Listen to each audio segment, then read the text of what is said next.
Hello， 大家好，欢迎收看最新一期节目，我是小渊。今天我们不掉头发，讲一期脉络简单但情节精彩的案件。一名加油站工作人员半夜离奇暴毙，就在警方调查陷入困局时，死者身上的一个脚印引起法医注意。凭借脚印上的4个字母，警方终于将背后凶手绳之以法。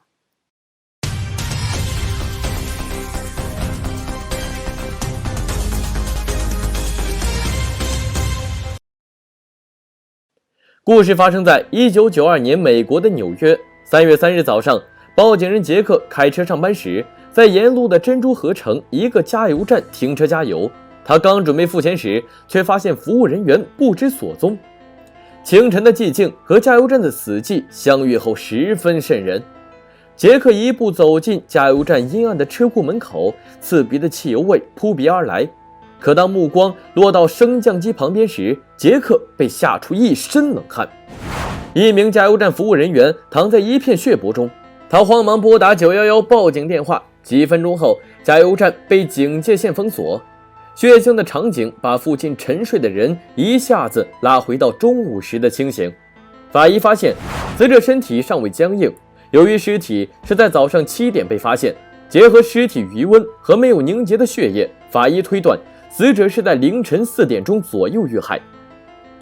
法医发现遇害者的胸前有个又深又大的伤口，法医推测他应该是被某种利器刺入。同时，遇害者身体有多处被棍棒殴打迹象，嘴巴有几颗牙齿被打落，加上身体其他伤痕，眼前一幕简直惨不忍睹。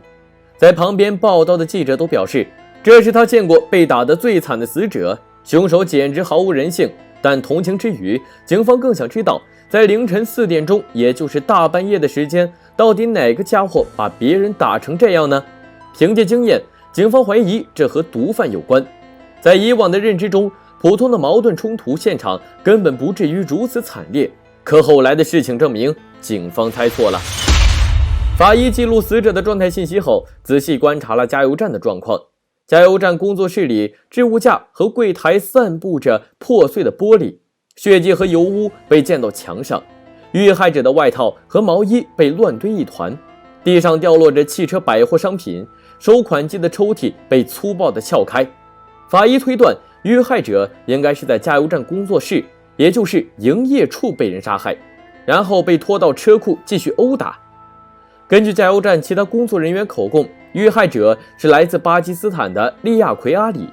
在1年前为逃避政治迫害来到美国，但妻子儿女还在巴基斯坦。同事透露，阿里虽然话很少，但干活却很勤快。为了养活远在巴基斯坦的亲人，阿里每天干2份活，白天在其他地方上班，晚上到加油站做兼职。前几天聊天时还说，不久之后就要回国探望家人，尤其是他那可爱的儿子。一个努力赚钱养家的人就这样惨遭毒手，实在令人可惜和愤怒。他们希望警方一定要抓到凶手，给死者一个公道。死者身份已经调查清楚，死者周围关系也了解清楚，警方接下来要做的就是搜集证据，找出嫌疑人。警方兵分2路，法医负责对现场物品进行鉴定，搜集凶手留下的轨迹，探员负责调查周边，寻找嫌疑人。几天后，警方就将2个男子带回警局喝茶，分别是麦克摩尔、雷蒙、纳瓦罗。嫌疑人纳瓦罗具有吸毒的前科，7个月前在事发加油站工作，对加油站交班时间和周围环境非常熟悉，也认识阿里，还经常和麦克混在一起，整天搞些乱七八糟的事情。当地居民作证，在案发当晚看到麦克和纳瓦罗出现在加油站附近，一直在交头接耳，似乎在密谋什么。出于证人的口供和合理的怀疑，警方将2人送到洛克兰郡拘留所拘留。审讯中，警方威逼利诱，试图让2人主动交代一切，甚至还分审2人，但2人都不是善茬，对警方的审问技术早已摸得一清二楚，整个过程一直在说些有的没的，忽悠警方。另外一边，法医对比毛发、指纹和血液等其他证物时，没发现麦克和纳瓦罗涉案的有力证据。当时他们衣服上也没有相关的血迹或污渍。2人都提出自己的不在场证明，但种种周边迹象表明，这两人肯定和阿里的死有所关联，但警方一直找不出有力证据，留给警方的时间越来越少。警方把希望放在法医身上，果然后来发生的事情没有让他们失望。首先，法医通过对比受害者阿里身上的伤痕，在案发现场找到了4件凶器，但这些凶器没有2个嫌疑人的明显痕迹，所以警方无法直接根据凶器起诉麦克和纳瓦罗。警方缺少能把2人送进监狱的直接证据，法医使用斜光照射法照射阿里尸体，希望能通过较暗的偏斜光线形成的阴影和特殊角度发现一些新线索，但仍然没有收获。接着法医又使用荧光照射法，打算激发皮肤细胞观察到肉眼不可见的物体。一顿操作猛如虎，一看结果250，还是没有新发现。在这里小渊啰嗦一句，法医的鉴定工作是一项很繁杂的工作，千万不要以为现实中的犯罪鉴定和影视剧中的那么简单，站在验尸房捣鼓几分钟就有新发现。无奈的法医启用紫外光源的宅谱显像法鉴定后，发现了一个脚印，正是这个脚印让案件峰回路转。犯罪学上有条非常出名的洛卡定律，凡2个物体接触必定会产生转移现象，也就是说，只要嫌疑人出现在犯罪现场，那现场就一定有他的踪迹，例如常见的指纹、头发和鞋印等等。历年来，正是凭借这条黄金定律，世界各地的警方破了无数起曲折迷离的案件。在我们这起加油站命案中，当法医用紫外光照射遇害者阿里腹部时，惊讶地发现有个印记，仔细观察发现应该是个鞋印，包括了鞋底和鞋跟2大特征。鞋底右侧边缘的模糊轮廓，还有泥土或油渍之类的残痕。更吸引法医的地方，其实是阿里肚脐下一行垂直排列的字母。使用放大镜观察，最下方的字母是一个长约3厘米、宽1.4厘米的字母 N， 而 N 上面是一个和它大小相同的 I， 在上面则是残缺的字母 K， 最后一个字母很难分辨。至此，法医有了杀害阿里的嫌疑人的鞋印，而且知道尺寸和部分轮廓。同时，根据鞋印，警方推断鞋子应该是耐克 Nike 品牌的运动鞋。有了鞋印这个线索后，警方立即带回了纳瓦罗的一双球鞋，球鞋底部恰好有耐克商标 Nike 的字样。法医在尸体腹部的鞋印上铺了层透明塑料纸，防止污染证物，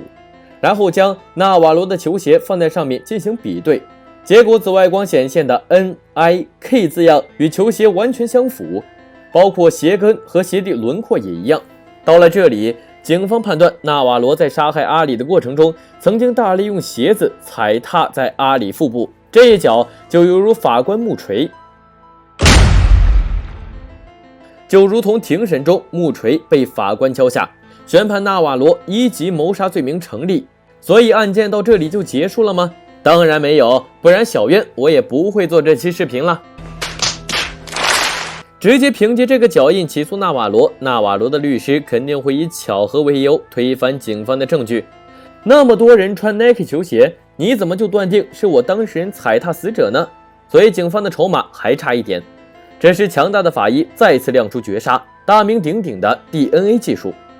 由于每个人的 DNA 都是独一无二的，通过 DNA 比对可以检验案发现场 DNA 是否属于嫌疑人，出错的概率在500万分之一甚至更小。法医进行 DNA 指纹图谱分析时，通常有2种方法。第一种是限制片段长度多行性图谱法，简称 RFLP。第二种是聚合酶连锁反应法，简称 PCR 法。具体操作过程，小渊我就不细说了，说多了大家就不理我了。在实验室里，法医检测后判定纳瓦罗球鞋上的血迹属于阿里，但大家可能会问，纳瓦罗都杀人了，他还会蠢到不会把球鞋血迹擦除吗？这个就得回到我们前文所说的罗卡定律了。普通人用抹布、加水之类的手段擦出血迹，那是不彻底的，球鞋上肯定还会残留阿里的细胞。正所谓天网恢恢，疏而不漏，出来混迟早是要还的。当然，纳瓦罗没有把鞋子丢掉，也是警方能够获得有力证据的重要原因。随后警方立即将纳瓦罗抓捕入狱，但对于另一名嫌疑人麦可，警方没有找到直接证据证明他参与作案过程，那怎么办呢？警方就将两人分开审讯，那些囚徒困境之类的招数全都被用在这俩家伙上。警方透过两人的狡辩和互相指责，费了大半天，终于拼凑出阿里的遇害全过程。当天，麦克和纳瓦罗两人吹水时，不知怎的就聊到抢钱这个话题。他们原本的计划是这样的：纳瓦罗假装偶然路过加油站，然后进去跟阿里聊天，扮演无辜的路人。然后麦克扮演劫匪冲进加油站，并拿走加油站营业处里面的现金。但计划很快就被阿里看穿。作为纳瓦罗曾经的同事，阿里对纳瓦罗这人的品行一清二楚，知道这家伙满肚子坏水，所以在麦克冲进来后，不但马上锁上收银柜，还直接给了麦克一个拳头。最后三人厮打在一起，期间有人用刀杀害了阿里，但至于具体是谁拿刀刺向阿里，已经无从考证。最终，麦克和纳瓦罗两人被判处终生监禁。至于为何不判死刑，因为美国纽约没有死刑。